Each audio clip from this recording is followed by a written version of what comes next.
ನಗರದ ಕೊಳೆಗೇರಿ ನಿವಾಸಿಗಳಿಗೆ ಶೀಘ್ರವೇ ಮನೆ ದಾಖಲೆಗಳ ವಿತರಣೆ ಮಾಡಲಾಗುತ್ತದೆ ಎಂದು ಕರ್ನಾಟಕ ವಸತಿ ಸಚಿವ ಜಮೀರ್ ಅಹಮದ್ ಖಾನ್ ಹೇಳಿದ್ದಾರೆ.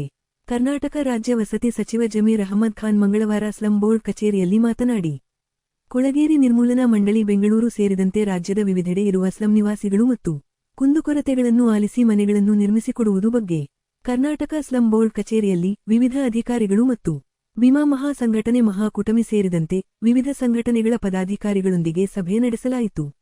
ಸಭೆಯಲ್ಲಿ ಕೊಳಗೇರಿ ನಿರ್ಮೂಲನಾ ಮಂಡಳಿ ಆಯುಕ್ತ ಅಶೋಕ್, ಮುಖ್ಯ ಇಂಜಿನಿಯರ್ ಸುಧೀರ್, ಇಂಜಿನಿಯರ್ ಚಂದ್ರಪ್ಪ, ಸಲಹೆಗಾರ ಬಾಲರಾಜು ಸೇರಿದಂತೆ ಹಲವರು ಭಾಗವಹಿಸಿದ್ದರು. ರಾಜ್ಯದ ಸ್ಲಂ ನಿವಾಸಿಗಳಿಗೆ ಶೀಘ್ರವೇ ಮನೆ ದಾಖಲೆ ನೀಡಲಾಗುವುದು ಎಂದು ಸಚಿವ ಜಮೀರ್ ಅಹಮದ್ ಖಾನ್ ಹೇಳಿದ್ದಾರೆ. ಮುಂದಿನ ದಿನಗಳಲ್ಲಿ ಸ್ಲಂ ಬೋರ್ಡ್ ನಿವಾಸಿಗಳಿಗೆ ಭೇಟಿ ನೀಡಿ ಸಮಸ್ಯೆ ಬಗೆಹರಿಸುವುದಾಗಿ ತಿಳಿಸಿದರು. ಭೀಮ ಸಂಘಟನೆ ಮಹಾ ಒಕ್ಕೂಟ ರಾಜ್ಯಾಧ್ಯಕ್ಷ ಮರಿಯಪ್ಪ ಮಾತನಾಡಿ, ಬಿಜೆಪಿ ಸರ್ಕಾರ ದಲಿತರ ಮೇಲಿನ ಹಲ್ಲೆ, ಅನ್ಯಾಯ ಖಂಡಿಸಿ ಕಾಂಗ್ರೆಸ್ ಪಕ್ಷವನ್ನು ಅಧಿಕಾರಕ್ಕೆ ತಂದಿದ್ದೇವೆ. ಆದರೆ ಬಿಜೆಪಿ ಸರ್ಕಾರದಂತೆ ಕಾಂಗ್ರೆಸ್ ಸರ್ಕಾರ ನಡೆದುಕೊಂಡರೆ ಮುಂದಿನ ಚುನಾವಣೆಯಲ್ಲಿ ಕಾಂಗ್ರೆಸ್ ಸೋಲುತ್ತದೆ ಎಂದರು. ಬಿಜೆಪಿ ಸರ್ಕಾರಕ್ಕೆ ಆದ ಗತಿಯೇ ಈ ಸರ್ಕಾರಕ್ಕೆ ಬರಲಿದೆ ಎಂದು ಎಚ್ಚರಿಸಿದರು. ಈಗಲಾದರೂ ಸ್ಲಂಗಳ ಜನತೆಗೆ ಮೂಲ ಸೌಕರ್ಯಗಳಾದ ಕುಡಿಯುವ ನೀರು, ರಸ್ತೆ, ವಿದ್ಯುತ್, ಮನೆ ದಾಖಲೆಗಳನ್ನು ನೀಡಬೇಕು ಎಂದು ಒತ್ತಾಯಿಸಿದರು. ಇಂದಿರಾನಗರದ ಬಿನಬಂಗ್ಲಾ ಸ್ಲಂ ಜನರಿಗೆ ಕನಿಷ್ಠ ಸೌಲಭ್ಯ ಕಲ್ಪಿಸಬೇಕು ಎಂದು ಮುನಿಮಾರಪ್ಪ ಆಗ್ರಹಿಸಿದರು. ಮಹದೇವಪುರ ಕ್ಷೇತ್ರದ ಸಿದ್ಧಾರ್ಥ ಲೇಔಟ್ನಲ್ಲಿ ರಸ್ತೆ ಇಲ್ಲ, ಕುಡಿಯುವ ನೀರಿಲ್ಲ, ಸ್ಮಶಾನಕ್ಕೆ ಹೋಗಲು ದಾರಿ ಇಲ್ಲದಂತಾಗಿದೆ ಎಂದು ಕಾಡುಗುಡಿ ಸೊನ್ನಪ್ಪ ಹೇಳಿದರು. ಈ ಕಾರ್ಯಕ್ರಮದಲ್ಲಿ ಭೀಮ ಸಂಘಟನೆ ಮಹಾ ಒಕ್ಕೂಟ ರಾಜ್ಯಾಧ್ಯಕ್ಷ ಮರಿಯಪ್ಪ, ಕನ್ನಳ್ಳಿ ಕೃಷ್ಣಪ್ಪ, ಮುನಿಮಾರಪ್ಪ, ಕಾಡುಗೋಡಿ ಸೊನ್ನಪ್ಪ, ಎಸ್ಕೆ ಮಾದೇಶ್, ಮಾರಿ, ಗಂಗಣ್ಣ, ಜೈ ಭೀಮ್ ಸೇನಾ ಭಾಗವಹಿಸಿದ್ದರು.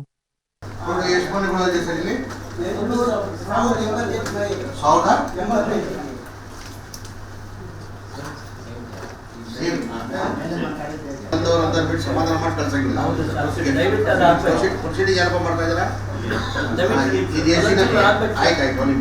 ಇದು ಎಷ್ಟು ದಿನ ಮಾಡ್ತೀರಾ ನೀವು ಸೇಲ್ರಿಗೆಲ್ಲ?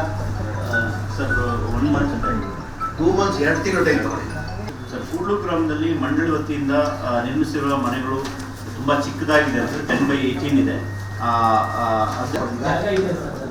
ಎಷ್ಟು ಎಕರೆ ಜಾಗ ಅದು? ಯಾವ ಕಟ್ಟಿದ ಯಾವ ಕಟ್ಟಿ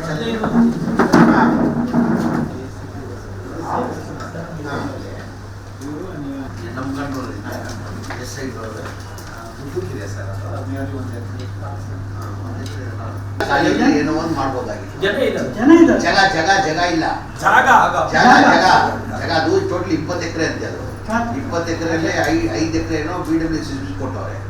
ಮಿಕ್ಕಿದ್ದು CA ಸೈಡ್ ಅಂತ ರಿಸರ್ವ್ ಮಾಡಿದ್ದಾರೆ. CA ಸೈಡ್ ಅಂದ್ರೆ ಏನೋ ಹಾಸ್ಪಿಟಲ್ ಕಟ್ಟೋಕೋ ಮತ್ತೊಂದು ಎಜುಕೇಶನ್ ಅಂತ. ಈಗ ನನ್ನ ಜೊತೆ ಬಂದಿತ್ತು, ಮುಂಚೆ ಏನಿತ್ತು ಬೇಡ ನನಗೆ. ಈಗ ನನ್ನ ಜೊತೆ ತೋರಿಸ್ವಿ ನಾವು ಯಾವ ಥರ ಮನೆಗಳು ಬರ್ತದೆ, ಅಲ್ಲಿ ಹಾಸ್ಪಿಟಲ್, ಒಂದು ಸ್ಕೂಲು. ಒಪ್ಲಿಲ್ಲ, ಜನ ಒಪ್ಲಿಲ್ಲ. ಭಯ ಅವ್ರಿಗೆ ಭಯ. ಇದು ಹಂಚಿಕಾತಿ ಪತ್ರ ಕೂಡ ನಾವು ಕೊಡ್ತಾ ಇದ್ದೀವಿ ಸರ್ ಸಕಾಲದಲ್ಲಿ. ಅವರು ಅಲ್ಲಿ ಬಹಳ ದಿವಸ ಆಗಿರೋದ್ರಿಂದ ಕಟ್ಟಿ ಒಂದು 15 ವರ್ಷ ಮೇಲೆ ಆಗಿದೆ ಸರ್. ಆದ್ರಿಂದ ಈಗ ಅಲ್ಲಿ ಶಿಥಿಲಗೊಂಡಿದೆ. ಮತ್ತೆ ಅಲ್ಲಿ ಮೂಲಭೂತ ಸೌಕರ್ಯಗಳಿಲ್ಲ. ಅಲ್ಲಿ ಡೆವಲಪ್ ಮಾಡಬೇಕು ಅನ್ನೋದು ಅವರ ಸಾಧನಮಂಗಲ ಸರ್. ಅಲ್ಲಿ ಇನ್ನೂ 1 ಎಕರೆ ಹೆಚ್ಚುವರಿ ಜಾಗ ಇದೆ ಸರ್. 5.5 ಎಕರೆ ಜಾಗ ಇದ್ದಿದ್ದು 4.5 ಎಕರೆ 720 ಮನೆ ಕಟ್ಟಿ ಜಮೀನವರು 1 ಎಕರೆ ಒತ್ತುವರಿ ಮಾಡಿದ್ದಾರೆ. ಆ ಜಾಗ ಬಿಡಿಸ್ಕೊಟ್ಟು ಅಲ್ಲಿ ಸ್ಕೂಲ್ಗೂ ಅಂಗನವಾಡಿ ಮಾಡೋದು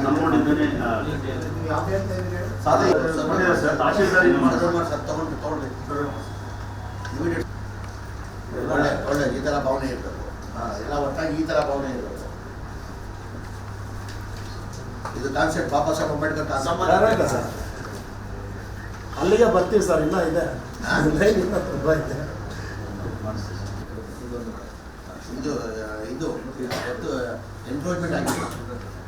ಅದು 1 ವಾರ ಟೈಮ್ ಕೊಡಿದ್ರೆ 1 ವಾರ ಒಂದು ಸರ್ವೆ ಮಾಡಿ ಹಂಗೇನಾದ್ರು ಎನ್ಕ್ರೋಚ್ಮೆಂಟ್ ಆಗಿದೆ ಜಾಗ ವಾಪಸ್ ತಗೊಂಡು ಕಾಂಪೌಂಡ್ ಇಟ್ಕೊಳ್ಳಿ. ಇವತ್ತು 80 ಕುಟುಂಬಗಳು ಅವತ್ತು ಅವ್ರು ಇಡೋದು ಮೇಜರಲ್ಲಿ ಇಟ್ಕೊಂಡಾಗ ಎಲ್ಲ ಆಕ್ಯುಪೈ ಆಗಿಬಿಟ್ಟಿದೆ.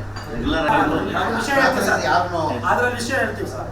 ಕೊರೋನಾ ಟೈಮಲ್ಲಿ ಇವರೆಲ್ಲ ಸ್ಲಮ್ ಬೋರ್ಡ್ ವಿಷಯ ಏನಂದ್ರೆ 10 ವರ್ಷ 15 ವರ್ಷ ಸ್ಲಮ್ ಬೋರ್ಡ್ ಕಟ್ಟಿಬಿಟ್ಬಿಡ್ತಾರೆ ಸರ್. ಯಾರಿಗೂ ಅಲರ್ಟ್ ಮಾಡಲ್ಲ, ಎಲ್ಲ ವ್ಯಾಪಾರಕ್ಕೆ ಇಟ್ಕೊಂಡಿರ್ತಾರೆ. ಆಮೇಲೆ ಯಾರೋ ಕೊರೋನಾ ಟೈಮಲ್ಲಿ ಹೋಗಿ ಬಡಬಗ್ರು ಸಾಯೋ ಟೈಮಲ್ಲಿ ಯಾವುದೋ ಒಂದು ನೆಲೆ ಆಯ್ತು ಅಂತ ಹೋಗಿ ಸೇರ್ಕೊಂಡಿದ್ದು ಜನ ಸರ್. ಅವ್ರು ಹೆಂಗ್ ಸೇರ್ಕೊಂತಾರೆ? ಯಾವ್ದು ಹಾಕ ಈಗ ನಿಮ್ಮ ಮಕ್ಕಳಲ್ಲಿ ನಾನು ಹೋಗಿ ಸರ್ ನೀವು ಸೇರ್ಕೊಂಡ್ರೆ ಕೊಟ್ಬಿಡಿ, ಅಲರ್ಟ್ ಮಾಡಿ, ಅವಾಗೇ ರಿಲೀಸ್ ಮಾಡ್ರಿ. ಯಾಕೆ ಸೇರ್ಕೊಂತಾರೆ? ಯಾಕೆ ಪೆಂಡಿಂಗ್ ಮಾಡಿರ್ತೀರಾ?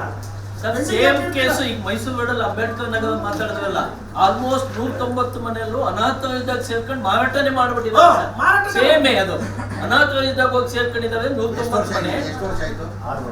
6 ವರ್ಷದಿಂದ ಜನವಾಸ ವಾಸ ಇದ್ದಾರೆ ಸರ್. ಅದರಿಂದ ಏನು ಅವ್ರನ್ನೇ ಕನ್ಫರ್ಮ್ ಮಾಡಿ ಅಟ್ಲೀಸ್ಟ್ ಸರ್ವೆ ಮಾಡ್ಕೊಂಡಿದ್ದಕ್ಕೆ ಆ ಓನರ್ಸ್ ಎಲ್ಲ ಬಂದು ಅವ್ರು ಟೇಪ್ ಕಟ್ ಮಾಡ್ಬೇಕಾದ್ರೆ ಯಾರ್ಯಾರು ಇರ್ತೀರೋ ಅವ್ರಿಗೆ ಮನೆ ಇದ್ಕೋ ಹೋಗ್ರಿ, ಅದು ಬಾಡಿ ಓನರ್ ಎಲ್ಲ ಬಂದ್ರು ನಮ್ಗೇನು ಅಂತ ಕೇಳಿದಾಗ ನೆಕ್ಸ್ಟ್ ಅವ್ರಿಗೆ ನಾವು ಮಾಡ್ಕೊಡ್ತೀವಿ ಬಿಡಿ, ಇರೋ ಬದುಕೊಳ್ಳಿ ಅಂತ ಹೇಳ್ಬಿಡ್ಲಿಕ್ಕೆ ಇಷ್ಟಪ್ಪ. ಅವ್ರು ಏನು ಹೇಳ್ತಾರೆ ಕೇಳ್ಬೋದು. ಸರ್ ಒಟ್ಟು ಇದು 7 ಸ್ಲಮ್ 254 ಜನ ಅನಾಥರೈಸ್ ಇದ್ದಾರೆ. ಈಗ ಏನಂದ್ರೆ ಅನಾಥರೈಸ್ ಅಂದ್ರೆ 6 ವರ್ಷದಿಂದ ಇದ್ದಾರೆ ಅವರು. 6 ವರ್ಷದಿಂದ ಇದ್ದಾರೆ ಅಂತ ಹೇಳ್ತಾರೆ ಸರ್. ಬಟ್ ನಾವು ಡಾಕ್ಯುಮೆಂಟ್ಸ್ ಅಲ್ಲಿ ಸರ್ವೆ ಮಾಡಿದ್ದೀವಿ sir. Aadhaar card ration card ಎಲ್ಲ ಕೊಟ್ಟಿದ್ದಾರೆ ಸರ್. ಬಟ್ ಈಗ ಏನಿದು ನಮ್ಮ ಮಂಡಳಿಯಿಂದ ಅಪ್ರೂವ್ ಆಗಿದೆ ಸರ್, ಅವ್ರುಗಳು ಕೂಡ ನಮ್ಮ ಮನೆ ಕೊಡಿ ಅಂತ ನಮಗೆ ಮನವಿ ಕೊಡ್ತಾ ಇದ್ದಾರೆ ಸರ್. ಪ್ರತಿನಿತ್ಯ ಕಮಿಷನರ್ ಸರ್ ಭೇಟಿ ಆಗ್ತಾ ಇದ್ದಾರೆ. ಇವರು ಕೂಡ ನಮಗೆ ಅಲ್ಲೇ ರೆಗ್ಯುಲರೈಸ್ ಮಾಡಿ ಅಂತ ಬೇರೆಯವ್ರಿಗೆ ಅಲಾಟ್ ಆಗಿದೆ. ಅಲಾಟ್ ಆಗಿದೆ ಸರ್. 24 ಅಲಾಟ್ ಆಗಿದೆ. ಅವ್ರು ಎಲ್ಲಿದ್ದಾರೆ ಈಗ? ಈಗ ಎಲ್ಲೆಲ್ಲೋ ಬಾಡಿಗೆದಲ್ಲಿ ಇದ್ದಾರೆ ಸರ್. ಹೇಳಿಕ್ಕೆ ಇಷ್ಟಪಡ ಇದಕ್ಕೆ ನಾನು ಕೂಲಿ ಮಾಡೋನ್ ವಾಸ ಅಂತವನಿಗೆ ಅಂತವ್ರಿಗೆ ಅವಕಾಶ ಮಾಡೋದು ಬಿಟ್ಟು ಟೈಮಲ್ಲಿ ಪೊಲೀಸ್ ಸ್ಟೇಷನ್ ಮುಂದೆ ಧರಣಿ ಮಾಡಿದ್ರು ಸರ್. ಬಂದು ಬೀದಿಗೆ ಎಸ್ತಿದ್ದಾರೆ ಸರ್. ಆಮೇಲೆ ಅವ್ರಿಗಿದೆ, ಅವ್ರಿಗೇನಪ್ಪ ಈ ತರ ಕೊಟ್ರೆ ನಾವು ಇಲ್ಲ. ಈಗ ನೋಡಿ ಅಲ್ಲಿರುವಂತ ಕೆಲವು ಫಲಾನುಭವಿಗಳು ಚನ್ನಸಂದ್ರದಲ್ಲಿ ಮನೆ ಇದೆ, ಸಾಧುಮಂಗಲದಲ್ಲಿ ಮನೆ ಇದೆ, ಬೇರೆ ನಾಗೇನಹಳ್ಳಿಯಲ್ಲಿ ಮನೆ ಇದೆ, ಇಲ್ಲಿ ಮನೆಗಳು ತಗೊಂಡಿದ್ದಾರೆ. ಎಂತ ವಿಪರ್ಯಾಸ ಸರ್ ಇದು. ಆ ಎಕ್ಸೈಸ್ ಮಾಡಿಸಿದೀನಿ ಸರ್. ನಾನು ಅಬ್ಜೆಕ್ಷನ್ ಕಾಲ್ ಮಾಡಿದ್ದೆ. ಎಲ್ಲ ಬೆನಿಫಿಷಿಯಲ್ ಲಿಸ್ಟ್ ಹಾಕ್ಸ್ಬಿಟ್ಟು ಇವರಲ್ಲಿ ಯಾರು ಇನೆಲಿಜಿಬಿಲಿಟಿ ಇದಾರೋ ಅವ್ರು ಬೇರೆ ಕಡೆ ಮನೆ ಇದ್ರೆ ಡೀಟೇಲ್ಸ್ ಕೊಡಿ ಅಂತ. ಯಾರು ಕೊಡ್ಲಿಲ್ಲ. ಸಿಎಂ ಬರ್ತಾವ್ರೆ ಅಂತ ರಸ್ತೆನಲ್ಲಿ ನಡೆಯಕ್ ಆಗ್ತಾ ಇಲ್ಲ. ಫಾರೆಸ್ಟ್ ಅಂತ ಬಂದ್ಬಿಟ್ಟಿದೆ, ಹ್ಯಾಂಡ್ ಓವರ್ ಮಾಡಿ. ಅದು ಫಾರೆಸ್ಟ್ ಅಂತ ಬಂದ್ಬಿಟ್ಟಿದೆ. ಅದೇನು ಮೊನ್ನೆನೂ ಬಂದ್ ಮಾಡಿದ್ರು ಅಷ್ಟೇ. ನಾನು ರಿಕ್ವೆಸ್ಟ್ ಮಾಡ್ಕೊಂಡು ಓಪನ್ ಮಾಡ್ತಾರೆ. ಈಗ ನಾನು 4ನೇ ತಾರೀಕು ಫಾರೆಸ್ಟ್ ಮಿನಿಸ್ಟರ್ ಕಮಿಟಿ ಮಾಡಿ ಮತ್ತೆ ಆ ರಸ್ತೆಯನ್ನ ಮಾಡ್ಕೊಳ್ಬೇಕು ನಾವು. ಮಾಡ್ಕೊಡಿ ಸರ್. ಯಾಕಂದ್ರೆ ಫಾರೆಸ್ಟ್ ಅಂತ ಮಾಡಕ್ ಬರಲ್ಲ ನಾವು. ಒಂದ್ಸತಿ ಫಾರೆಸ್ಟ್ ಅಂತ ಬಂದ್ಬಿಟ್ರೆ ನಾವೇನು ಮಾಡಕ್ ಬರಲ್ಲ. ಅದು ರಸ್ತೆ ಮಾಡ್ಕೊಳ್ಬೇಕು ನಾವು. ಸ್ಲಮ್ ಅಂತ ಮಾಡ್ಕೊಳ್ಬೇಕು ನಾವು. ಮಾಡ್ಕೊಳ್ತೀನಿ ನಾನು ರಸ್ತೆ ಮಾಡ್ತೀನಿ.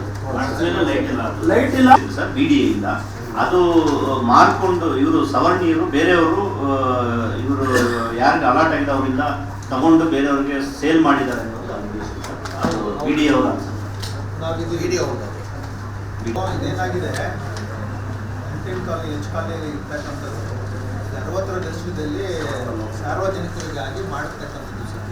ಇದು ನಮ್ಮ SC ಜನಗಳಿಗೆ ಮಾತ್ರನೇ ಮಾಡಿರುವಂಥದ್ದು, ದಲಿತರಿಗೆ ಮಾಡಿರ್ತಕ್ಕಂಥದ್ದು. ಇಲ್ಲೇನಾಗಿದೆ, ಅವ್ರಿಗೆ ಓದು ಬರಹ ವಿದ್ಯಾಭ್ಯಾಸ ಎಂಥದ್ದು ಇದ್ದಿಲ್ಲ.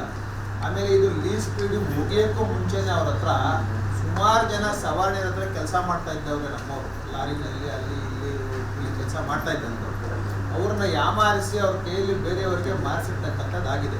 ದಯವಿಟ್ಟು ಇದನ್ನ ಸೂಕ್ತವಾಗಿ ಪರಿಶೀಲನೆ ಮಾಡಿ ಯಾರವರು ಫಲಾನುಭವಿಗಳಿದ್ದಾರೆ ಅವರಿಗೆ ಮತ್ತೆ ನಿವೇಶನಗಳು ಇದೊಂದು ದೂರ ಇರಲಿಲ್ಲ ಅಂತ ಆಕ್ಚುಲಿ ವಿಡಿಯೋ ಕಂಟ್ರೋಲ್ ಮಾಡೋದು. ಅವರು ಅಲ್ಲ ಅಧಿಕಾರಿಗಳು ಮಾಡ್ತಾರೆ. Thank you sir. ಮಾಡಬೇಕು. ಕಾರ್ಪೊರೇಷನ್ ಇದ್ರೆ ನಾವು ಸ್ಲಮ್ ಬೋರ್ಡ್ ಹ್ಯಾಂಡ್ ಓವರ್ ಮಾಡಿ ಅಂತ ಅವ್ರು ಪತ್ರ ಅವ್ರು ಆರಿಸ್ಕು ಬರೋದು ಸರ್.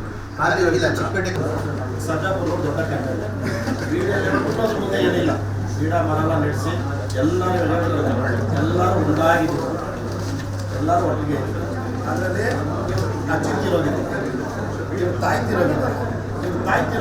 ಇಷ್ಟು ವರ್ಷದಿಂದನೂ ಪಂಚಾಯತಿಯಿಂದ BJPಗೆ ಕಳಿಸ್ಬಿಟ್ಟಿದ್ದೀವಿ ಸರ್. Hand over ಮಾಡಿಸ್ಬಿಟ್ಟಿದ್ದೀವಿ.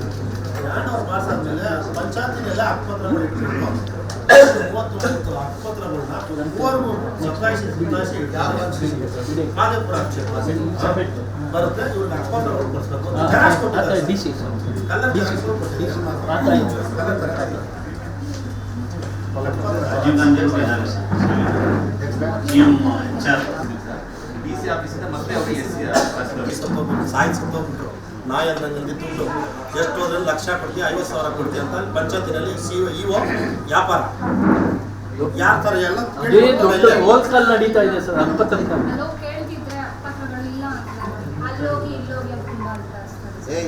ನಾಳೆ ಹೋಗಪ್ಪ ಸರಿ ಮಾಡಿ. ಆಸ್ಪತ್ರೆ ಎಲ್ಲ ಫೋನ್ ಮಾಡಿ ನಂಗೆ ಅಪ್ಡೇಟ್ ಮಾಡಬೇಕು. ಸರಿ ನಾಳೆ ಕಳಿಸಿ ಕೊಡ್ತೀನಿ ಸರ್. ಇವ್ರ ನಂಬರ್ ನಂಬರ್ ಇವ್ರಿಗೆ 4 ದಿನ ಈ ವಾರದಲ್ಲಿ ಮಾಡಿಸಿ ನಾನು ಸೋಮವಾರ ಮಾತಾಡ್ತೀನಿ. ಕೂಡ ಹಕ್ಕುಪತ್ರಗಳು ಕೊಟ್ಟಿಲ್ಲ, BBMP-ಯಿಂದ ಕೂಡ ಹಕ್ಕುಪತ್ರಗಳು ಕೊಟ್ಟಿಲ್ಲ. ಸುಮಾರು 50 ವರ್ಷದ ಕಾಲದಿಂದ ಅಲ್ಲಿ ಬಾಳ್ತಾ ಇದ್ದಾರೆ ಜನ. ಇನ್ನೊಂದು ಏನಾಗಿದೆ ಅಂದ್ರೆ ಅಲ್ಲಿ ತಾವುಗಳು ಸ್ಲಮ್ ಬೋರ್ಡ್ ಇಂದ ಕ್ವಾರ್ಟರ್ಸ್ ಕಟ್ಕೊಟ್ಟಿದ್ದೀರಿ. ಇವತ್ತುವರೆಗೆ ಅಲ್ಲಿ ಸ್ಯಾನಿಟರಿ ವಸತಿ ಇಲ್ಲ, ಏನೂ ಇಲ್ಲ. ಸುಮಾರು 1 ಲಕ್ಷ ಫ್ಯಾಮಿಲಿಗಳು ಅಲ್ಲಿ ಬಾಳ್ತಾ ಇರೋದು. ಮಕ್ಕಳಿಗೆ ಆಟದ ಮೈದಾನ ಒಂದು ಕೂಡ ಇಲ್ಲ. ಇದು ಪಾಸ್ಪೋರ್ಟ್ ಆಫೀಸ್ ಪಕ್ಕದಲ್ಲಿ ಖಾಲಿ ಜಾಗ 1 ಎಕರೆ 24 ಗುಂಟೆ ಇದೆ. ಅದನ್ನ ನಾವು ಹೋರಾಟ ಮಾಡಿ ಕೇಳ್ಕೊಂಡು ಬರ್ತಾ ಇದೀವಿ. ಆ ಜಾಗವನ್ನ ಆಟದ ಮೈದಾನ ಮಾಡ್ಕೊಡಿ ಅಂತ ಕೇಳ್ತಾ ಇದೀವಿ. ಇವತ್ತುವರೆಗೆ ಅದ್ರ ಬಗ್ಗೆ ಮಾಹಿತಿ ಇಲ್ಲ. BBMP ಜಾಗನೇ, ದಾಖಲೆಗಳಿದೆ, ಬೇಕಾದ್ರೆ ದಾಖಲೆ ಸಮೇತ ತಂದು ಕೊಡ್ತೀವಿ. BBMP ಜಾಗ 31 ಎಕರೆ 31 ಗುಂಟೆ ಸ್ಲಮ್ ಅಂತ ಡಿಕ್ಲೇರ್ ಮಾಡಿರ್ತಾರೆ. ಅಷ್ಟು ಮನೆಗೆ ಸಲ ಮಾಡಿ ಅಷ್ಟು ಮನೆಗಳು ಬಡಪತ್ರ ಕೊಟ್ಟಿದ್ದೀವಿ. ಈಗ ನಾವು ಕೊಟ್ಟಿದ್ದಿಲ್ಲ.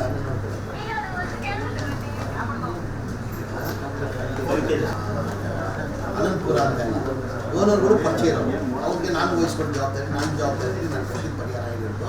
ನಾನು ಹಕ್ಕುಪತ್ರ ಕೊಟ್ಟು ಶೇರ್ ಡೀಡ್ ಮಾಡ್ಕೊಡ್ತೀನಿ ಅಂತ ಅಲ್ಲಿ ಮಾಡಿಕೊಟ್ವಿ. ಅವ್ರು ಒಪ್ಪಿಗೆ ತೊಗೊಂಡು ಮಾಡಿ, ಅವ್ರು ಒಪ್ಪಿಗೆ ತೊಗೊಂಡಿಲ್ಲ ಮಾಡೋಕ್ಕಾಗಲ್ಲ.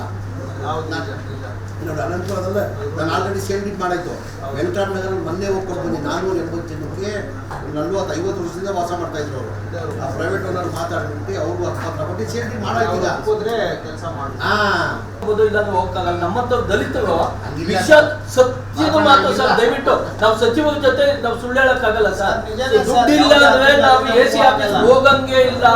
ಇವತ್ತು ವಿಷಾದ ಸಾಯ ಪರಿಸ್ಥಿತಿ ದಲಿತರಿಗೆ ನಿರ್ಮಾಣ ಆಗಿದೆ ಸರ್. ದಯವಿಟ್ಟು, ಯಾಕೆಂದ್ರೆ ಮುಂದಿನ ದಿನಗಳಲ್ಲಿ ನಮ್ಮ ದಲಿತರಿಗೆ ಇಂಥ ಶೋಷಣೆ ಆದ್ರೆ ನಾವೆಲ್ಲ ನಿಜವಾಗ್ಲೂ ಕಾಂಗ್ರೆಸ್ ವಿರೋಧ ಮಾಡ್ಬೇಕಾಗುತ್ತೆ. ಯಾಕೆಂದ್ರೆ ನಮ್ಗೆ ನಾಚಿಕೆ ಆಗುತ್ತೆ. ನಾವೇ ಗೆಲ್ಲಿಸಿದಂತ ಸರ್ಕಾರ ನಿಜವಾಗ್ಲೂ ನಮ್ಗೆ ಬೇಸತ್ತೋಗಿದ್ವಿ ಸರ್. ತಾವೇ ತಾನೇ ಅಧ್ಯಕ್ಷ.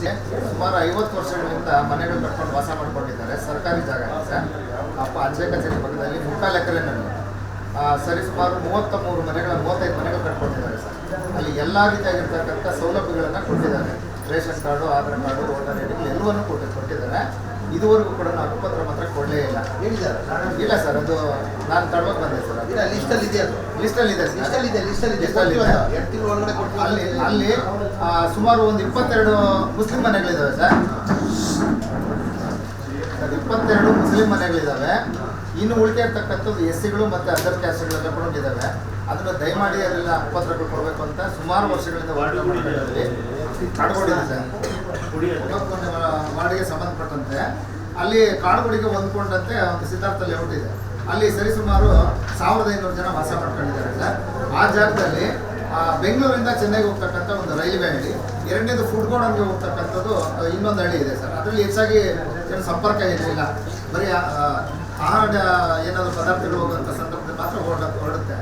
ಈ ಪೂರ್ವ ಭಾಗದಲ್ಲಿ ಒಂದು ದಕ್ಷಿಣ ಪಿನಾಕಿನಿ ನದಿ ಅಂತ ಹರಿತಾರೆ ಸರ್. ಅಲ್ಲಿ ಒಂದೇ ಒಂದು ರಸ್ತೆ ಕೂಡ ಇಲ್ಲ. ಬಹಳ ತೊಂದರೆ ಆಗ್ತಾ ಇದೆ ಜನಗಳಿಗೆ ಸರ್. ಅಲ್ಲೂ ಕೂಡ ಮುಸ್ಲಿಂ ಅವ್ರದ್ದು ಒಂದು ಸ್ಮಶಾನ ಇದೆ. ಅದೊಂದೇ ಮುಸ್ಲಿಂ ಸ್ಮಶಾನ ಇರ್ತಕ್ಕಂಥದ್ದು ಅದು ಒಳಗಡೆನೇ. ಇದು ಅನೇಕ ಬಾರಿ ನಾವೆಲ್ಲ ಕೂಡ ಪ್ರಸ್ತಾಪ ಮಾಡಿದ್ವಿ. ನಾನು ಜಿಲ್ಲಾಧಿಕಾರಿಗಳಿಗೆ, ತಹಸೀಲ್ದಾರ್ಗಳಿಗೆ ಕೊಟ್ಟಿದ್ದೇನೆ. ಇಲ್ಲಿ ನನ್ನ ಹತ್ರ ದಾಖಲೆಗಳಿದೆ ಸರ್. ಮಧ್ಯಾಹ್ನ DC ನಮ್ಮ ಮುಖ್ಯಮಂತ್ರಿಗಳು ಕೊಟ್ಟಿದ್ದೀನಿ, DK ಶಿವಕುಮಾರ್ ಕೊಟ್ಟಿದ್ದೀನಿ, ಮತ್ತು ಆಡಳಿತಾಧಿಕಾರಿಗಳಿಗೆ, ಸರ್ಕಾರಕ್ಕೆ ಎಲ್ಲ ಕೂಡ ನಾನು ದಾಖಲೆ ಕೊಟ್ಟಿರ್ತಕ್ಕಂಥದ್ದು ಎಲ್ಲವನ್ನೂ ಇದೆ ಸರ್. ಸರಿಸುಮಾರು ಒಂದು 4 ವರ್ಷಗಳಿಂದ ಕೂಡ ನಾವು ಹೋರಾಟ ಮಾಡ್ತಾನೆ ಇದ್ದೀವಿ. ಇದುವರೆಗೂ ಕೂಡ ಅಲ್ಲಿ ಒಂದು ರಸ್ತೆ ಕೂಡ ಮಾಡ್ಲಿಕ್ಕೆ ಆಗಲಿಲ್ಲ. ಎಲ್ಲಿ? ಕಾಡುಗೋಡಿನಲ್ಲಿ ಸರ್. ಕಾಡುಗೋಡಿ ಕ್ಷೇತ್ರ ಅಂತ ಕಾಡುಗೋಡಿ ಸರ್. ಅದರಲ್ಲಿ ಈ ಮುಸಲ್ಮಾನರು ಕೂಡ ಈ ಸತ್ತೋಗಿರ್ತಕ್ಕಂಥ ಡೆಡ್ ಬಾಡಿನ ಅಲ್ಲೇ ತರಬೇಕು. ಊರು ಈ ಕಡೆ ಇದೆ. ಅಲ್ಲಿ ಒಂದೇ ಒಂದು 1500 ಜನ ಮನೆಗಳಿದ್ದಾರೆ ಸರ್. ಅಲ್ಲಿರ್ತಕ್ಕಂಥದ್ದು ಈಗ MLA ಅರವಿಂದ ಲಿಂಬಾವಳಿ ಅದೆಲ್ಲ ರಸ್ತೆ ಅಂತ ಕೆಲಸ ಆಗ್ಬೇಕು. ಅಲ್ಲಿ ಡೆಡ್ ಬಾಡಿ ತೊಗೊಂಡು ಹೋಗ್ಬೇಕಾದ್ರೇನೆ ಅಲ್ಲಿ ಇನ್ನೊಂದು ಡೆಡ್ ಬಾಡಿ ಬೀಳುತ್ತೆ ಸರ್. ರೈಲ್ವೆ ಟ್ರ್ಯಾಕ್ ಮೇಲ್ಗಡೆನೇ ತೊಗೊಂಡು ಹೋಗ್ಬೇಕಂತ ಅಂಥ ಒಂದು ಪರಿಸ್ಥಿತಿ ಒಳಗಡೆ ಇದ್ದಾರೆ ಜನ. ಮತ್ತು ಅಲ್ಲಿ ನೀರಿನ ಸಮಸ್ಯೆ ಕೂಡ ಜಾಸ್ತಿ ಇದೆ. ಜಲಮಂಡಳಿ ಅಧ್ಯಕ್ಷರು ಕೂಡ ನಾನು ಲೆಕ್ಕ ಕೊಟ್ಟಿದ್ದೀನಿ. ಎಲ್ಲ ಕರೆಸ್ಪಾಂಡೆನ್ಸ್ ನನ್ನ ಹತ್ರ ಇದೆ ಸರ್. ಎಲ್ಲವನ್ನೂ ಕಾಪಿ ಕೊಡಿ, ನಾನು ಒಂದು ಎಲ್ಲ ಕಡೆ ಹಾಂ ಸರ್, ಈಗಲೇ ಕೊಡ್ತೀನಿ ಸರ್. ಕೊಡಬೇಕು. ಮತ್ತು ಎಲ್ಲ ಮನೆಗಳಿಗೂ ಕಾವೇರಿ ನೀರು ಕೊಡಬೇಕು. ಕಾವೇರಿ ನೀರು ಕೊಡಬೇಕು ಅಂತ ನಾನು ಯಾಕೆ ಹೇಳ್ತಾ ಇದ್ದೀನಿ ಅಂದರೆ, ನಮ್ಮದೇ ಆದಂಥ ಒಂದು ತಂಡಿಗಳ್ಳಿ ಅಂತ ಒಂದು ಸ್ಲಮ್ ಇತ್ತು ಸರ್. ಆ ಸ್ಲಮ್ಮಲ್ಲಿ 10 ವರ್ಷಗಳ ಹಿಂದೆನೆ BWSSP ಕಡೆಯಿಂದ ಪ್ರತಿಯೊಂದು ಮನೆಗೂ ಕೂಡ ಕಾವೇರಿ ನೀರು ಕೊಟ್ಟಿದ್ದಾರೆ. ಸೊ ಅದನ್ನ ನಾನು ಮುಂದಿಟ್ಕೊಂಡು ಏನು ಹೇಳ್ತಾ ಇದ್ದೀನಿ ಅಂದರೆ, ಸ್ಲಮ್ ಜನರಿಗೂ ಕೂಡ ಏನು ಡಿಪಾಸಿಟ್ ಇಲ್ಲದೆ ಅವ್ರಿಗೆ ನೀರು ಕೊಟ್ಟರೆ ತಿಂಗಳು ಅವರು ಉಪಯೋಗಿಸೋಂಥ ನೀರಕ್ಕೆ ಅವ್ರು ದುಡ್ಡು ಕೊಡೋಕೆ ಅವ್ರು ರೆಡಿ ಇದ್ದಾವೆ. ದಯಮಾಡಿ ಅವರು ಕೂಡ ಮನುಷ್ಯರನ್ನು ತಿಳ್ಕೊಂಡು ಅವ್ರಿಗೆ ಶುದ್ಧವಾದ ನೀರು ಕೊಡ್ಬೇಕು. ಯಾಕೆಂದ್ರೆ ಈ ಸರ್ಕಾರ ಬಿಟ್ಟರೆ ಬೇರೆ ಸರ್ಕಾರಗಳಲ್ಲಿ ನಮ್ಗೆ ಅದಾಗಲ್ಲ. ದಯಮಾಡಿ ಸಚಿವರು ವಿಶೇಷವಾಗಿ ಗಮನ ಹರಿಸಬೇಕು. ಮತ್ತೆ ವಿಶೇಷವಾಗಿ ನಮ್ಮ ಬೇಡಿಕೆ ಏನಪ್ಪಾ ಅಂದ್ರೆ, ದಿನ ಬೆಳಗಾದರೆ ಶೌಚಾಲಯದ ನೀರು ಸ್ತಂಭಗಳಲ್ಲಿ ತಾಂಡು ಮಾಡ್ತಾ ಇದೆ. ಜನ ಪಾಪ ಅನಾರೋಗ್ಯದಿಂದ ಬಳಲ್ತಾ ಇದ್ದಾರೆ. ದಯಮಾಡಿ ಸಚಿವರು ಬಿಡುವು ಮಾಡಿಕೊಂಡು ಒಂದು 4-5 ಸ್ತಂಭಾದರೂ ಭೇಟಿ ಕೊಟ್ಟು ಅಲ್ಲಿನ ಸಮಸ್ಯೆನ ಖುದ್ದು ಅವರೇ ನೋಡಿದ್ದೇ ಆದರೆ ಕನಿಷ್ಠ ಅವರು ಮುಂದೆ ಏನಾದರೂ ಅದಕ್ಕೆ ಶಾಶ್ವತವಾದ ಪರಿಹಾರ ಕಂಡುಕೊಳ್ಳೋದಕ್ಕೆ ಅನುಕೂಲ ಆಗುತ್ತೆ. ನಾನು ನಮ್ಮೆಲ್ಲ ಒಕ್ಕೂಟದ ಪರವಾಗಿ ಬೇಡ್ಕೊಳ್ಳೋದು ನನ್ನ ಸಚಿವರು ಇಷ್ಟೇ. ದಯಮಾಡಿ ತಾವು ನೇರವಾಗಿ ಖುದ್ದು ಒಂದು 4-5 ಸ್ಲಮ್ಗೆ ವಿಸಿಟ್ ಕೊಡಬೇಕು. ಮತ್ತೆ ಈ ಸಮಸ್ಯೆಗಳು ಅಕ್ಕಪತ್ರ, ಶುದ್ಧ ನೀರು, ಕಾವೇರಿ ನೀರು, ಈ ತರದ ಸಣ್ಣ ಪುಟ್ಟ ಸಮಸ್ಯೆ ಮತ್ತು ಈ ಶೌಚಾಲಯದ ಈ ಒಳಚರಂಡಿ ವ್ಯವಸ್ಥೆ ಇದೆ ನೋಡಿ, ದಯಮಾಡಿ ಅದನ್ನ ಏನು ಸಣ್ಣ ಪೈಪ್ಗಳಾಗಿರ್ತದೆ ಪ್ರತಿನಿತ್ಯನೂ ಕೂಡ ಮನೆ ಒಳಗಡೆ ಶೌಚಾಲಯ ನೀರುಗಳು ಬರ್ತಾವೆ. ಮತ್ತೆ ಇನ್ನೊಂದು, ಈ ಖಾಸಗಿ ಮಾಫಿಯಾ, ನೀರಿನ ಮಾಫಿಯಾಗಳು ಸುಲಿಗೆ ಮಾಡ್ತಾ ಇದ್ದಾರೆ ಸ್ಲಮ್ ಜನನ ಸರ್. ದಯಮಾಡಿ ನೀವು ಒಂದು ವಿಶೇಷವಾಗಿ ಈ ಕಡೆ ಗಮನ ಹರಿಸಿ ಆ ನೀರಿನ ಸಮಸ್ಯೆನ ಆದಷ್ಟು ಬಗೆಹರಿಸದೇ ಆದರೆ ನಿಜವಾಗ್ಲೂ ಎಲ್ಲ ಸ್ಲಮ್ ನಿವಾಸಿಗಳು ನಿಮ್ಮನ್ನು ನೆನೆಸ್ಕೊತಾರೆ. ಮತ್ತೆ ಇಂಥ ಸರ್ಕಾರ ನಮ್ಮದೇ ಸರ್ಕಾರ ಇತ್ತಪ್ಪ, ನಮ್ಗೆಲ್ಲ ಶಾಶ್ವತವಾಗಿ ಒಂದು ಒಳ್ಳೇದು ಮಾಡಿಕೊಟ್ಟಿದೆ ಸರ್ಕಾರ ಅಂತ ಕನಿಷ್ಠ. ಯಾಕೆಂದ್ರೆ ಈಗ ಮಾಡಿರುವಂತ ಒಳ್ಳೆ ಕೆಲಸಗಳ ಜೊತೆ ಈ ಸ್ಲಮ್ ಜನಕ್ಕೆ ಇದೊಂದು ಅಷ್ಟು ಒಳ್ಳೆ ಕೆಲಸ ಮಾಡ್ಕೊಂಡು ಹೋಗ್ತವೆ. ನಿಜವಾಗ್ಲೂ ಕೂಡ ಆ ಜನ ನಿಮ್ಗೆ ಚಿರುಣಿಗಳಾಗಿರ್ತಾರೆ ಅಂತ ಈ ಸಂದರ್ಭದಲ್ಲಿ ನಾನಂತೂ ಹೇಳಕ್ ಇಷ್ಟಪಡ್ತೇನೆ.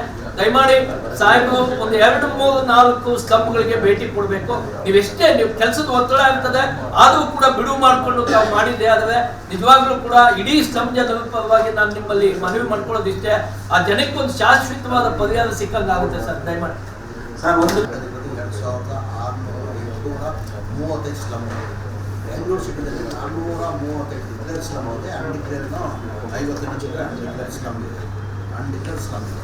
ಈಗ ಭಾಳಷ್ಟು ನಾನು ಮುಂಚೆ ಹೇಳಿದೆ 24 ಕಾರಣ ಆಗ್ತಾ ಇಲ್ಲ. ಕಾರಣ ಅಂದರೆ ನಾವು ಅವ್ರಿಗೆ ಪರಿಹಾರ ಕೊಡ್ತೀವಿ. ಯಾರು ಈಗ ಯಾವುದೋ ಪ್ರೈವೇಟ್, ಈಗ ನನ್ನ ಕ್ಷೇತ್ರದಲ್ಲೇ 2-3 ಸ್ಲಮ್ಗಳು ಪ್ರೈವೇಟ್, ವೆಂಕಟರಾಮನಗರ ಆಸ್ಪತ್ರೆ, ಅನಂತಪುರ ಇಲ್ಲಿ, ಡವರ್ ಗಾರ್ಡನ್ ಇಲ್ಲಿ, ಅದೆಲ್ಲ ಪ್ರೈವೇಟ್. ಅವ್ರಿಗೆ ಆ್ಯಕ್ಚುಲ್ ಪರಿಹಾರ ಕೊಡಬೇಕಾಗಿತ್ತು. ಇಷ್ಟೇ ಮಾಡ್ಕೊಂಡಿದ್ದೀವಿ, ಪರಿಹಾರ ಕೊಡಬೇಕಾಗಿತ್ತು. ಆ ಟೈಮಲ್ಲೇ ಪರಿಹಾರ ಕೊಟ್ಟರೆ ಅದೇನು ಇಮಿಡಿಯೇಟ್ ಆಗಿತ್ತು. ಈಗ ರೇಟ್ ಹೈ ಆಗ್ಬಿಟ್ಟಿದೆ. ಈಗ ನಮ್ಮದಲ್ಲೇ ಅವರು ಮುಂಚೆ ನಮ್ಮ ಸ್ಲಮ್ ಡಿಕ್ಲೇರ್ ಆಗಿರೋದು ಒಂದು 35 ವರ್ಷ ಇದೆ ಡಿಕ್ಲೇರ್ ಆಗಿದೆ. ಆವಾಗ ಅವ್ರಿಗೆ 5-6 ಲಕ್ಷ ಕೊಟ್ಬಿಟ್ಟಿದ್ರು ಗೋರ್ಮೆಂಟ್ಗಳಿಗೆ. ಖುಷಿಯಾಗಿ ಹೋಗ್ಬಿಡೋರು, ಈಗ ಖುಷಿಯಾಗಿ ಹೋಗ್ಬಿಡೋರು. ಈಗೇನಾಗಿದೆ ವ್ಯಾಲ್ಯೂ, ಈಗ SR ವ್ಯಾಲ್ಯೂ ಪ್ರಕಾರನೇ, ಗೌರ್ಮೆಂಟ್ ವ್ಯಾಲ್ಯೂ SR ವ್ಯಾಲ್ಯೂ ಪ್ರಕಾರನೇ ಅದು 11 ಕೋಟಿ 12 ಕೋಟಿ ಆಗಿದೆ. ಹಾಗಾಗಿ ಸಮಸ್ಯೆ ನಾನು CM ಗಮನಕ್ಕೆ ನಾನು ತಂದಿದ್ದೀನಿ, ನಾನು ಮಾಡ್ತೀನಿ. ನಾನು ಇರೋರ್ಗೂ ಸ್ಲಮ್ ಅವ್ರದ್ದು ಕಷ್ಟ ನಾನು ನೋಡಿದ್ದೀನಿ. ಕಣ್ಣ ಇದಕ್ಕಂದರೆ ನನ್ನಲ್ಲಿ ಸ್ಲಮ್ಗಳು ಜಾಸ್ತಿ ಇದೆ. ಅವ್ರು ಜೀವನ ಮಾಡಿದ್ರೆ ನಾನು ಕಣ್ಣಾರೇ ನೋಡಿದ್ದೀನಿ. ಕಣ್ಣಾರೇ ನೋಡ್ಕೊಂಡು ಗೊತ್ತಿದ್ದು ಇವ್ರು ತೊಂದರೆ ಅನುಭವಿಸ್ತಾ ಇದ್ರೆ ನಾನು ಕೂತ್ರು ದೇವ್ರು ನಂಗೆ ಕ್ಷಮಿಸಲ್ಲ. ನಾನು ಪ್ರಯತ್ನ ಮಾಡ್ತಾಯಿದ್ದೀನಿ, ಏನು ನನ್ನ ಕೈಯಿಂದ ಒಳ್ಳೇದು ಮಾಡಬೇಕಂತ ಅಂದ್ಬಿಟ್ಟು ಪ್ರಯತ್ನ ಮಾಡ್ತಾಯಿದ್ದೀನಿ. ಅದು ಹಕ್ಕುಪತ್ರ ಕೊಡೋದು ಒಂದು ವ್ಯವಸ್ಥೆ ಮಾಡ್ತಾಯಿದ್ದೀನಿ. ಈಗ ನೀವು ಹೇಳಿದ್ರಿ ಒಂದು ನೀರು ವ್ಯವಸ್ಥೆ ಕಾವೇರಿ ಎಲ್ಲ ಸ್ಲಮ್ಮಲ್ಲಿ ಕಾವೇರಿ ನೀರು ವ್ಯವಸ್ಥೆ ಮಾಡಿ ಅಂತ. ನಾನು ಏನಾಗಿದೆ ಮಾಡಿಕೊಂಡೆ, ಇದೊಂದು ಇತಿಹಾಸ ತೆಗೆದು ಟೋಟಲ್ 2835 ಸ್ಲಮ್ಗಳಿಗೆ ಯಾವುದೆಲ್ಲ ಸರ್ಕಾರ ಬಂದಿದೆ, ಕಾಂಗ್ರೆಸ್ ಸರ್ಕಾರ ಇರಲಿ, JDS ಸರ್ಕಾರ ಇರಲಿ, BJP ಸರ್ಕಾರ ಇರಲಿ, ಯಾವ ಸರ್ಕಾರ ಬಂದ್ರೂ 50 ಕೋಟಿ ಮೇಲೆ ಅನುದಾನ ಕೊಡೋಣ ವರ್ಷಕ್ಕೆ ಸ್ಲಮ್ ಡೆವಲಪ್ಮೆಂಟ್ ಅಂತ. ಒಂದು ಸತಿ ಸಿದ್ದರಾಮಯ್ಯ ಅವರು ಮುಖ್ಯಮಂತ್ರಿ ಇರುವಾಗ ಹಿಂದಿನ ಸರ್ಕಾರದಲ್ಲಿ 100 ಕೋಟಿ ಕೊಟ್ಟಿದ್ರು 2015ರಲ್ಲಿ. ಅದು ಬಿಟ್ಟು ಯಾವ ಸರ್ಕಾರ ಬಂದ್ರೂ 50 ಕೋಟಿ ಮೇಲೆ ಅನುದಾನ ಕೊಡಲ್ಲ, ಅನುದಾನ ಕೊಡ್ತಾರ.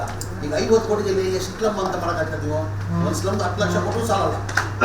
ಒಂದೊಂದು ಸ್ಲಮ್ ನಾವು ಡೆವಲಪ್ ಮಾಡಬೇಕಂದ್ರೆ, ನೀವು ಕುಡಿಯೋ ನೀರು ವ್ಯವಸ್ಥೆ ಇದು ಮಾಡಬೇಕಾದ್ರೆ, ಉದಾಹರಣೆ ನಾನು ಅನಂತಪುರದಲ್ಲಿ ಈಗ ನೀವು ಕಾವೇರಿ ನೀರು ಅಂತಿದ್ದೀರಾ, 2,85,00,000 ಕೆಲಸ ಶುರು ಮಾಡಿದ್ದೀನಿ ನಾನು ಅನಂತಪುರದಲ್ಲಿ. ಈಗ ನನ್ನ ಕ್ಷೇತ್ರದ ಜನಕ್ಕೆ ನಾನು ನೀರು ಕೊಟ್ಟಿಲ್ಲ ಅಂದರೆ ಮತ್ತೆ ನಾನು ಮೇಲೆ ಆಗಿರ್ಬೇಕು. ನಾನು ಈಗ ಅನಂತಪುರದಲ್ಲಿ ಶುರು ಮಾಡಿದ್ದಿಲ್ಲ. ಒಂದೊಂದು ಸ್ಲಮ್ಮಲ್ಲಿ ನಾವು ಕಾವೇರಿ ನೀರು ಕೊಡಬೇಕಾದ್ರೆ ಕನಿಷ್ಠ 2 ಕೋಟಿ ಬೇಕಾಗ್ತದೆ, ಕನಿಷ್ಠ 2 ಕೋಟಿ ಬೇಕಾಗ್ತದೆ. ಅದಕ್ಕೆ ಮಾನ್ಯ ಮುಖ್ಯಮಂತ್ರಿಗಳು ಒಪ್ಕೊಂಡಿದ್ದಾರೆ. ಚೇರ್ಮನ್ನು ಪ್ರಸಾದ್ ಅಬ್ಬಾಯಿ ಅವರು ನಾವೆಲ್ಲ ಸೇರಿ ಮೀಟಿಂಗ್ ಮಾಡಿ ಮುಖ್ಯಮಂತ್ರಿಗೆ ಈ ಬಜೆಟಲ್ಲಿ ನಮಗೆ ಸ್ಲಮ್ ಡೆವಲಪ್ಮೆಂಟ್ಗಂತ 500 ಕೋಟಿ ಕೊಡಿ ಅಂತ ಕೇಳಿದ್ವಿ. ಅದ್ರ ಜೊತೆಲಿ ಕೇಂದ್ರ ಸರ್ಕಾರನೂ ಕೊಡ್ತಾರೆ. ಇದುವರೆಗೂ ಕೇಂದ್ರ ಸರ್ಕಾರ ನಾವು ಪ್ರಪೋಸಲ್ ಕಳಿಸಿರಲಿಲ್ಲ. ನಿನ್ನೆ ನಾವು ಜಯಚಂದ್ರ ಅವರು ಬಂದಿದ್ದರು, ನಿನ್ನೆ ಮೀಟಿಂಗ್ ಮಾಡಿಬಿಟ್ಟು ಕೇಂದ್ರ ಸರ್ಕಾರ ಎಷ್ಟು ಪ್ರಪೋಸಲ್ ಕೊಟ್ಟಿರೋದು ನಾವು 3,600 ಕೋಟಿ ಕೇಳಿದ್ವಿ ನಾವು. ಕೇಂದ್ರ ಸರ್ಕಾರ ಸಿಕ್ಕಾಪಟ್ಟೆ ದುಡ್ಡಿದೆ. ಅಲ್ಲೂ ಅಲ್ಲೂ ಮುಂಚೆಯಿಂದಲೇ ಪ್ರಪೋಸಲ್ ಕೊಡಬೇಕಾಗಿತ್ತು. ಅದು ಯಾವ ಕಾರಣಕ್ಕೆ ಕೊಟ್ಟಿಲ್ಲ ಗೊತ್ತಿಲ್ಲ ನನಗೆ. ಈಗ ನಿನ್ನೆ ಪ್ರಪೋಸಲ್ ರೆಡಿ ಮಾಡ್ಕೊಂಡು ನಾನೇ ದಿಲ್ಲಿಗೆ ಹೋಗ್ತಾ ಇದ್ದೀನಿ. ನಾನು ಆದಷ್ಟು ಅಲ್ಲಿಂದ ಕೇಂದ್ರ ಸರ್ಕಾರದಿಂದ ನಾನು ಅನುದಾನ ತಂದು ಇದೆಲ್ಲ ನನ್ನ ಒಂದೇ ನನ್ನ 5 ವರ್ಷ ಅವಧಿಯಲ್ಲಿ ನಾನು ಒಳ್ಳೆ ಕೆಲಸ ಸ್ಲಮ್ಮನ್ನು ಬಡವ್ರಿಗೆ ಒಳ್ಳೆ ಕೆಲಸ ಮಾಡಿ ಪುಣ್ಯ ಕಟ್ಕೊಳ್ಳೋಕ್ಕೆ, ಇದು ಪುಣ್ಯ ಕಟ್ಕೊಳ್ಳೋದು ಕೆಲಸ ಇದು ಮಾಡಬೇಕಂತ ನಾನು ಪ್ರಯತ್ನ ಮಾಡ್ತೀನಿ. ಹಾಂ ಇಲ್ಲ, ನಾನು ಮಾಡ್ತೀನಿ, ನಾನು ಪ್ರಯತ್ನ ಮಾಡ್ತೀನಿ. ನಿಮ್ಮೆಲ್ಲ ಸಹಕಾರ ಬೇಕಾಗ್ತದೆ. ನಾನು ಖಂಡಿತ ನಾನು ಆದಷ್ಟು ನಾನು ಮಾಡ್ಬೇಕಂತಾನೆ ಇದೆಲ್ಲ ಮಾಡ್ತಾ ಇರೋದು. ನಾನು ಖಂಡಿತ ಮಾಡ್ತೀನಿ.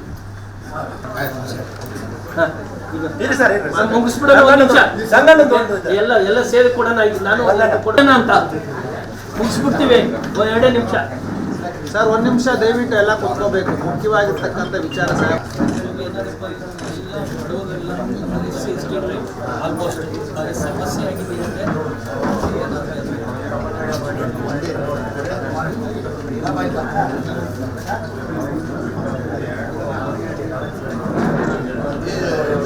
ಯಾವುದು ಸ್ಲಂಬೋರ್ಡ್ ಜನ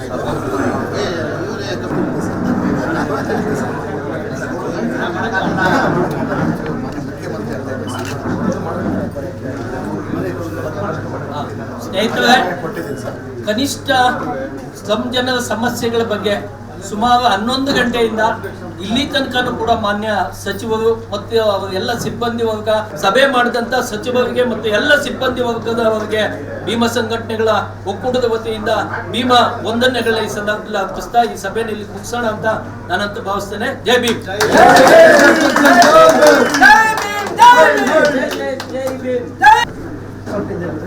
handicap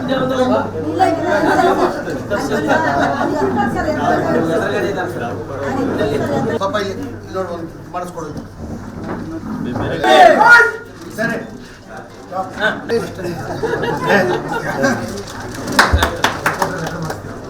thank you very much.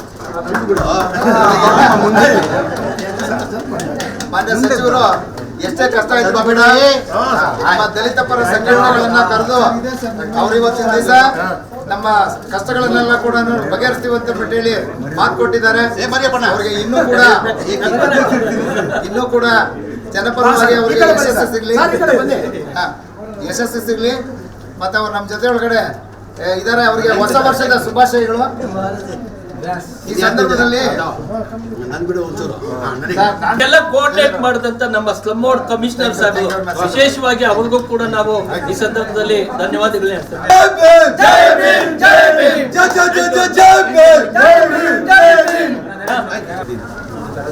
ಯಾವುದು ಅದು ಇವರೇ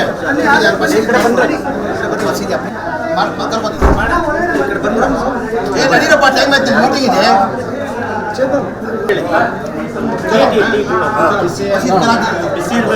ಬಿಸಿ ಇರಬೇಕು.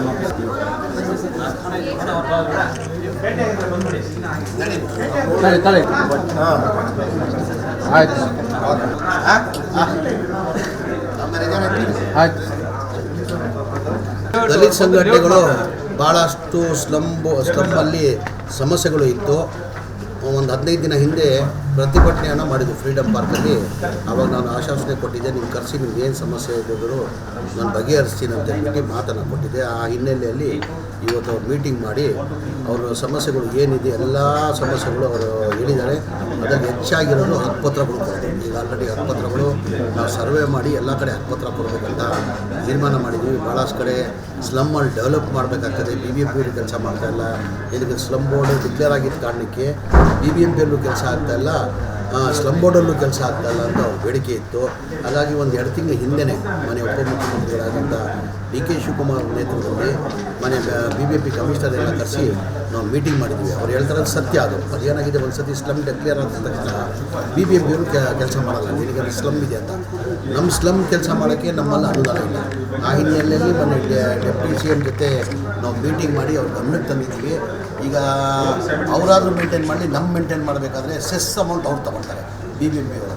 ಹಾಗಾಗಿ ನಮಗೆ ಒಂದು ಅನುದಾನ ಕೊಡಿ ವರ್ಷಕ್ಕೆ ಇಷ್ಟು ಅಂತ ಹೇಳ್ಬಿಟ್ಟು ನಾನು ಪ್ರಪೋಸಲನ್ನು ಮನೆ ಉಪಮುಖ್ಯಮಂತ್ರಿಗಳಿಗೆ ಕೊಟ್ಟಿದ್ದೀನಿ. ಇನ್ನೊಂದು ಮೀಟಿಂಗ್ ಮಾಡಿ ಆ ಸಮಸ್ಯೆನ ಬಗೆಹರಿತಾರೆ.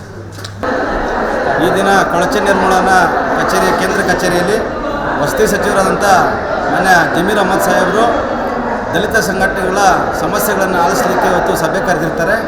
ಈ ಸಭೆಯಲ್ಲಿ ಮಾದೇಪುರ ಕ್ಷೇತ್ರದ ಸಾದರಮಂಗಲ ಗ್ರಾಮದ ಸ್ಲಮ್ನಲ್ಲಿರ್ತಕ್ಕಂಥ ಸಮಸ್ಯೆಗಳ ಬಗ್ಗೆ ಅವರಿಗೆ ಗಮನ ಹರಿಸಲಾಯಿತು. ಈ ಸಭೆಯಲ್ಲಿ ಅವರು ನಮಗೆ ಸಕಾರಾತ್ಮಕವಾಗಿ ಸ್ಪಂದಿಸಿ ಅಧಿಕಾರಿಗಳಿಗೆ ಎಚ್ಚರಿಕೆಯನ್ನು ಸಹ ನೀಡಿ ಆದಷ್ಟು ಬೇಗ ಕೆಲಸಗಳನ್ನು ಮಾಡಿಕೊಡ್ತೀನಿ ಅಂತ ಹೇಳಿದ್ದಾರೆ. ಹಾಗಾಗಿ ನಮ್ಮೆಲ್ಲ ಒಕ್ಕೂಟ ಹಾಗೂ ಸಂಘಟನೆಗಳ ವತಿಯಿಂದ ಅವರಿಗೆ ಧನ್ಯವಾದಗಳನ್ನು ಅರ್ಪಿಸ್ತೇವೆ. ಜೈ ಭೀಮ್. ಜೈ ಭೀಮ್. ಬಂಧುಗಳೇ, ಏನು ಭೀಮಾ ಸಂಘಟನೆಗಳ ಮಹಾ ಒಕ್ಕೂಟದ ವತಿಯಿಂದ ಕಳೆದ ತಿಂಗಳು ನಾವು ಫ್ರೀಡಮ್ ಪಾರ್ಕ್ನಲ್ಲಿ ಸ್ಲಮ್ ಬೋರ್ಡಲ್ಲಿ ಹಕ್ಕುಪತ್ರಗಳು ಕೊಡ್ತಕ್ಕಂಥದ್ದು ಮತ್ತು ಕುಡಿಯೋ ನೀರು ಕೊಡ್ತಕ್ಕಂಥದ್ದು ಇನ್ನೂ ಅನೇಕ ಮೂಲಭೂತ ಸೌಕರ್ಯಗಳ ವಿಚಾರವಾಗಿ ಎಲ್ಲ ದಲಿತ ಪರ ಸಂಘಟನೆಗಳೆಲ್ಲ ಕೂಡ ಸೇರಿ ಫ್ರೀಡಮ್ ಪಾರ್ಕ್ನಲ್ಲಿ ನಾವು ಅನಿರ್ದಿಷ್ಟ ಸತ್ಯಾಗ್ರಹವನ್ನು ಮಾನ್ಯ ಅಂದರೆ ನಮ್ಮ ಅಧ್ಯಕ್ಷರಾಗಿರ್ತಕ್ಕಂಥ ಮರಿಯಪ್ಪನವರು ಮತ್ತು ಹೆಬ್ಬಾಳ ವೆಂಕಟೇಶ್ ಅವರು, ಮುನುಮಾರಪ್ಪನವರು, ಇನ್ನೂ ಅನೇಕ ಸಂಘಟನೆಗಳೆಲ್ಲ ಕೂಡ ಸೇರಿ ನಾವು ಫ್ರೀಡಮ್ ಪಾರ್ಕ್ನಲ್ಲಿ ಅನಿರ್ದಿಷ್ಟ ಸತ್ಯಾಗ್ರಹವನ್ನು ಮಾಡಿದ್ವಿ. ಆ ಒಂದು ಸಂದರ್ಭದಲ್ಲಿ 2 ದಿನಗಳು ಕಳೆದ ನಂತರ ಮಾನ್ಯ ವಸತಿ ಸಚಿವರಾಗಿರ್ತಕ್ಕಂಥ ಜಮೀರ್ ಅಹಮದ್ ಖಾನ್ ಸಾಹೇಬರು ನಮಗೆ ಫೋನ್ ಮುಖಾಂತರ ತಿಳಿಸಿ, ಈಗ ಏನು ಚಳಿಗಾಲದ ಸಮಯ ಇದೆ, ಅಲ್ಲಿ ಮಳೆ ಬೇರೆ ಬೀಳ್ತಾ ಇದೆ, ನನಗೆ ತುಂಬ ತುರ್ತು ಅನಿವಾರ್ಯತೆಯಿಂದ ಕೆಲಸ ಇರೋದ್ರಿಂದ ನಾನು ಬರಲಿಕ್ಕೆ ಸಾಧ್ಯವಾಗೋದಿಲ್ಲ, ಮುಂದಿನ ದಿನಗಳ ನಿಮಗೆ ಒಂದು ದಿನಾಂಕವನ್ನು ನಾನು ನಿಗದಿಪಡಿಸ್ತೀನಿ ಅಂತ ಹೇಳಿ ಇವತ್ತಿನ ದಿವಸ ನಮಗೆ ಸ್ಲಮ್ ಬೋರ್ಡಲ್ಲಿ ಮೀಟಿಂಗನ್ನು ಕರೆದಿರ್ತಕ್ಕಂಥದ್ದು. ಈ ಸಭೆಯಲ್ಲಿ ನಾವೆಲ್ಲ ಕೂಡ ಪಾಲ್ಗೊಂಡಿದ್ವಿ. ಅನೇಕ ಸಮಸ್ಯೆಗಳನ್ನು ಅವರ ಗಮನಕ್ಕೆ ನಾವು ತಂದಿದ್ದೇವೆ, ಸರ್ಕಾರಕ್ಕೆ ತಂದಿದ್ದೇವೆ. ಹಾಗೆ ನಮ್ಮ ಒಂದು ಬೇಡಿಕೆ ಕೂಡ ಕಾಡುಗೋಡಿಯಲ್ಲಿರ್ತಕ್ಕಂಥ ಮಹದೇವಪುರ ಕ್ಷೇತ್ರದ ಕಾಡುಗೋಡಿಯಲ್ಲಿರ್ತಕ್ಕಂಥ ಸಿದ್ಧಾರ್ಥ ಬಡಾವಣೆಗೆ ರಸ್ತೆ ಮತ್ತು ಕುಡಿಯೋ ನೀರನ್ನು ಕೊಡಬೇಕು. ಮತ್ತು ಸರ್ವೆ ನಂಬರ್ 276ರಲ್ಲಿ ಅನೇಕ ವರ್ಷಗಳಿಂದ ಸರಿಸುಮಾರು 50 ವರ್ಷಗಳಿಂದ ವಾಸ ಮಾಡಿಕೊಂಡಿರ್ತಕ್ಕಂಥ ಜನರಿಗೆ ಹಕ್ಕುಪತ್ರವನ್ನು ಕೊಡಬೇಕು. ಹಾಗೆ ಸ್ಲಮ್ ಬೋರ್ಡಲ್ಲಿರ್ತಕ್ಕಂಥ ಎಲ್ಲ ಜನರಿಗೆ ಅಲ್ಲಿ ಹಕ್ಕುಪತ್ರಗಳನ್ನು ಕೊಡಬೇಕು. ಇನ್ನೂ ಅನೇಕ ಸಮಸ್ಯೆಗಳನ್ನು ಮೂಲಭೂತ ಸೌಕರ್ಯಗಳ ಒಳಗೊಂಡಂತೆ ನಾವೆಲ್ಲ ಕೂಡ ಅವರಿಗೆ ಮನವಿಯನ್ನು ಕೊಟ್ಟಿದ್ದೀವಿ. ಆ ಮನವಿಗೆ ಸ್ಪಂದಿಸಿ ನಮಗೂ ಕೂಡ ಭರವಸೆಯನ್ನು ಕೊಟ್ಟಿದ್ದಾರೆ ಅವರು. ನಾನು ಯಾವುದೇ ಕಾರಣಕ್ಕೂ ಕೂಡ ಇದನ್ನು ಪೆಂಡಿಂಗಲ್ಲಿ ಇಡೋದಿಲ್ಲ, ನಾನು ಇದನ್ನು ನಿಮಗೆ ಕಾರ್ಯಗತವಾಗಿ ನಾನು ಮಾಡಿಕೊಡ್ಲಿಕ್ಕೆ ಪ್ರಯತ್ನಗಳನ್ನು ನಾನು ಮಾಡ್ತೇನೆ ಅಂತ ಹೇಳಿ ಭರವಸೆಯನ್ನು ಕೊಟ್ಟಿದ್ದಾರೆ. ಅದಕ್ಕೋಸ್ಕರ ನಾವು ಭೀಮಾ ಸಂಘಟನೆ ಮಹಾ ಒಕ್ಕೂಟದ ವತಿಯಿಂದ ನಾವು ಅವರಿಗೆ ಅಭಿನಂದನೆಗಳನ್ನು ಸಲ್ಲಿಸ್ತೇವೆ. ನಾವು ಕಾಡುಗೋಡಿ ಸೊಣ್ಣಪ್ಪ ಅಂತ ಅಂದ್ಬಿಟ್ಟು ಹೇಳಿ ದಲಿತ ಕ್ರಿಯಾ ವೇದಿಕೆ ರಾಜ್ಯಾಧ್ಯಕ್ಷ. ಜೈ ಭೀಮ್. ಇದೇ ತಿಂಗಳು ನಾವು ನಮ್ಮ ವಸತಿ ಸಚಿವರಾದಂಥ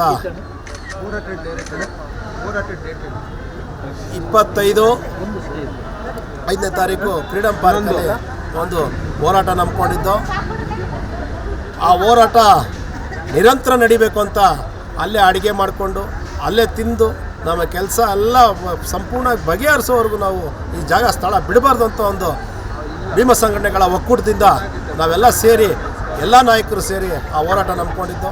ಎಲ್ಲ ಜನನೂ ಭಾಗವಹಿಸಿದಾಗ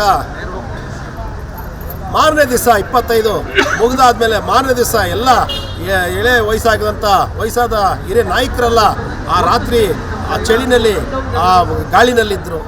ಆಮೇಲೆ ಮಾರನೇ ದಿವಸ ಕರೆಕ್ಟಾಗಿ ಸಂಜೆ ಒಂದು ವಸತಿ ಸಚಿವರಾದಂಥ ಜಮೀರ್ ಅಹಮದ್ ಸಾಹೇಬ್ರೆ ಒಂದು ಕರೆ ಮಾಡ್ತಾರೆ. ನಮಗೆ ಒಂದು ಕರೆ ಮಾಡಿದಾಗ ನಾನು 30ನೇ ತಾರೀಕು ನಿಮಗೊಂದು ಮೀಟಿಂಗ್ ಹೇಳ್ತೀನಿ, ಆ ಸಮಯದಲ್ಲಿ ನಿಮಗೆಲ್ಲರಿಗೂ ಬಗೆಹರಿಸ್ತೀನಿ, ನಿಮ್ದೇನು ಸ್ಲಮ್ ಬೋರ್ಡ್ದು, ರಾಜೀವ್ ಗಾಂಧಿದು, BDAದು, BBMPದು ಏನೇನು ಸಮಸ್ಯೆ ಇದೆಯೋ ಎಲ್ಲ ಬಗೆಹರಿಸ್ತೀನಿ ಅಂತ ಹೇಳಿದ್ರು. ಆ CO ಕರೆಸ್ತೀವಿ ಅಂತ ಹೇಳಿದರು.